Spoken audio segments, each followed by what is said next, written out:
കഴിഞ്ഞ ദിവസം കസക്കിസ്ഥാനിൽ അപകടത്തിൽപ്പെട്ടിരുന്ന Azerbaijan airlines വിമാനത്തിൽ യാത്രക്കാരുടെ അവസാന നിമിഷങ്ങളുടെ ദൃശ്യങ്ങൾ പുറത്തു വന്നിരുന്നു. അതിന് തൊട്ടു പിന്നാലെ ഇപ്പോൾ ആരുടെയും കരളലിയിപ്പിക്കുന്ന ഒരു ശബ്ദശകലം കൂടി പുറത്തു വന്നിരിക്കുകയാണ്.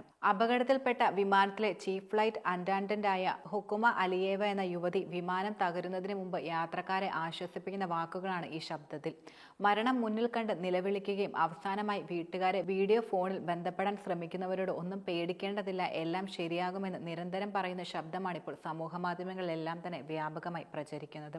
അപകടത്തിൽപ്പെട്ട വിമാനം നേരെയാക്കാൻ പൈലറ്റ് ക്യാപ്റ്റൻ ഇഗോർ കാഷ്യാക്കിനും കോ പൈലറ്റ് അലക്സാണ്ടർ കല്യാനിനോവും ശ്രമിക്കുന്നതിനിടയിലാണ് യാത്രക്കാരെ ഹുക്കുമ സമാധാനിപ്പിക്കുന്നതായി കേൾക്കാൻ കഴിയുന്നത്. വിമാനം തകർന്നു വീഴുന്നതിന് മുമ്പ് തന്നെ പൈലറ്റ് വിമാനത്തെ റഷ്യൻ വ്യോമാതിർത്തിയിൽ നിന്നും കലിക്കസ്ഥാനിലേക്ക് എത്തിച്ചിരുന്നു. യാത്രക്കാർ പരിഭ്രാന്തരായി മരണത്തെ മുഖാമുഖം കാണുന്ന ആ സമയത്തും ഇത്തരത്തിൽ വിമാന ജീവനക്കാരിയായ പെൺകുട്ടി എത്ര സമാധാനത്തോടെയാണ് പ്രതിസന്ധി നേരിടാൻ ശ്രമിക്കുന്നതെന്നാണ് ജനങ്ങളെല്ലാം തന്നെ പറയുന്നത്. വിമാനത്തിലെ 67 യാത്രക്കാരിൽ 38 പേരും അപകടത്തിൽ കൊല്ലപ്പെടുകയും ചെയ്തിരുന്നു. ഹുക്കുമ അലിയേവയും മരിച്ചവരിൽ ഉൾപ്പെടുന്നുണ്ട്. നഷ്ടപ്പെട്ടുവെങ്കിലും അലിയയുടെ വീട്ടുകാർ മകളെക്കുറിച്ച് അഭിമാനത്തോടെ തന്നെയാണ് ഇപ്പോൾ സംസാരിക്കുന്നത്. തന്നെക്കുറിച്ച് എപ്പോഴും അഭിമാനിക്കണമെന്നാണ് മകൾ എപ്പോഴും പറയാറുള്ളതെന്നും അവർ പറഞ്ഞു.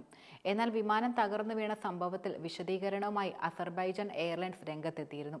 സാങ്കേതികവും പുറത്തു നിന്നുള്ള എന്തിന്റെയോ ഇടപെടലുമാണ് അപകടത്തിലേക്ക് നയിച്ചതെന്ന് പ്രാഥമിക അന്വേഷണത്തിൽ വ്യക്തമായതായി അസർബൈജാൻ എയർലൈൻസ് പ്രധാനമായും വ്യക്തമാക്കിയത്. ക്രിസ്മസ് ദിനത്തിലാണ് അസർബൈജാന്റെ തലസ്ഥാനമായ ബക്വയിൽ നിന്ന് റഷ്യൻ നഗരമായ ഗ്രോസ്നിയിലേക്ക് പോയ എംബ്രയർ 190 വിമാനമായിരുന്നു അപകടത്തിൽപ്പെട്ടത്. പൈലറ്റും സഹ പൈലറ്റുമാരും ഉൾപ്പെടെ 38 പേരാണ് ഇതിൽ മരിച്ചത്. 11-16 വയസ്സ് പ്രായമുള്ള 2 പെൺകുട്ടികൾ ഉൾപ്പെടെ 29 പേർക്ക് പരിക്കുകളോടെ പ്രധാനമായും രക്ഷപ്പെട്ടു. എന്നാൽ റഷ്യൻ വ്യോമ പ്രതിരോധ മിസൈലേറ്റ വിമാനം വീണതെന്ന് ചൂണ്ടിക്കാട്ടി ചില സൈനിക വിദഗ്ധർ രംഗത്തെത്തിയിരുന്നു. യുക്രൈൻ ഡ്രോണുകൾ പറക്കുന്ന മേഖലയായതിനാൽ ശത്രുവിന്റേത് സംശയിച്ച വിമാനത്തിന് നേരെ റഷ്യ മിസൈൽ അയച്ചതാണെന്നാണ് നിലവിലെ സംശയം. സംഭവത്തിൽ അന്വേഷണം കാര്യമായി പുരോഗമിക്കുകയാണ്.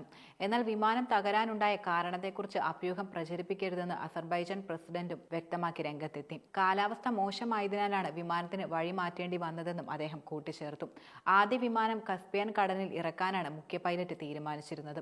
എന്നാൽ പിന്നീട് യാത്രക്കാരുടെ സുരക്ഷ മുൻനിർത്തിയാണ് തീരുമാനം മാറ്റി വിമാനം കസക്കിസ്ഥാനിലേക്ക് പോയതെന്നും രക്ഷപ്പെട്ട ചില യാത്രക്കാർ വെളിപ്പെടുത്തി.